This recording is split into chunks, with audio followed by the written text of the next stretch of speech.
Thank you. And it is this, I think when you're writing about stuff like this, you have to get your facts absolutely right. So everything I say here is what I've read happened to the Dutch people. I've not made any of it up. This is what I've read. Every line is drawn from someone's testimony about their experience in that war. Edda had stopped dancing altogether now.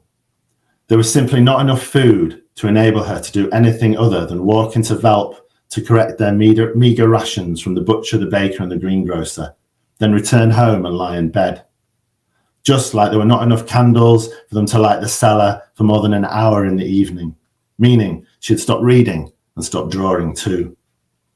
Edda was hungry, but not just a rumbling tummy kind of hunger. This was a hunger that made her feel like every molecule in her body was crying out for something to eat.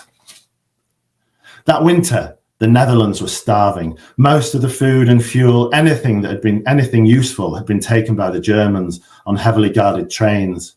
Even though the people foraged in the fields and woods, there was barely any food to be found. The Dutch were dying every day of disease and hunger. For breakfast, they had one slice of bread made from pea flour and a cup of hot water. For lunch, nothing.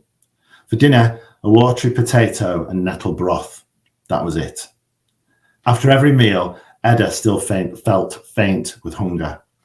Edda, her mum and aunt and grandfather slept always in the cellar now. With German V-1 rockets flying over towards London, they had decided there was no point in taking a risk. And it made sense to heat the single room only now that there was no coal and little wood, in the middle of the coldest winter to be inflicted on the Netherlands in a generation.